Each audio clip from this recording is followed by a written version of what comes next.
Time now for our Morning Cup of Joe segment, and in place of Sheriff Joe Lombardo, we have Undersheriff Kevin McMahill joining us. Good to see you again. So let's start off talking about an update perhaps on a previous campaign about credit card scammers illegally buying, transporting, storing gasoline with modified vehicles around the valley. This is some dangerous stuff here. Where do things stand in that case?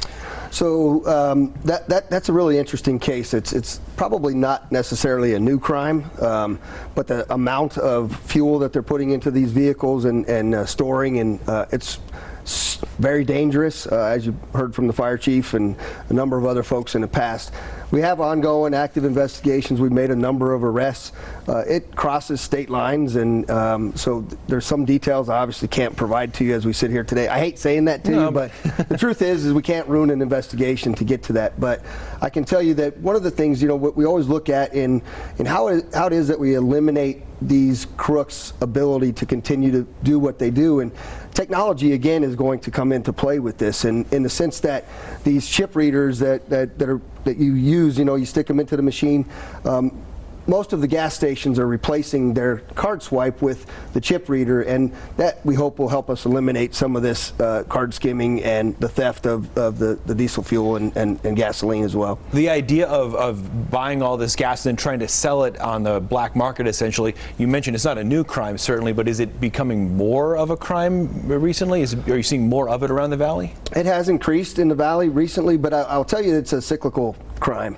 There's a particular group of people that usually come into town and they start their nefarious activity, and it takes us a while to get onto these folks most times because people don't know that they've been a victim for 30 or 60 days until they get the credit card statement that they've been defrauded, and then some of them choose not to make crime reports. So it's very difficult to get the information and then do something about it.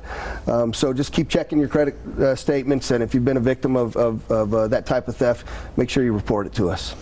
So, as someone who's a hockey player myself, I'm aware that there are a lot of hockey players in town that also happen to be on the Metro force.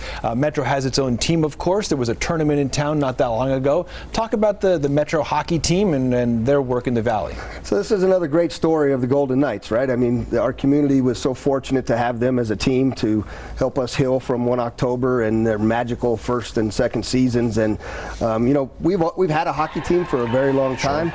They struggled to put together a group of guys actually to field an entire team. Now, it used to be old segments or charity events that were called Guns versus Hoses, Police versus Fire, and today they have 5 separate teams, and the hockey has just exploded in our valley in a lot of different ways, and that includes the members of our organization and others that are going out and having these charity games against one another in good spirit of camaraderie. I know there's at least a couple of members of the local fire departments that used to play for the Thunder back in the day, so it can be some competitive hockey between the cops and the firefighters. So good to see the Metro team doing pretty well.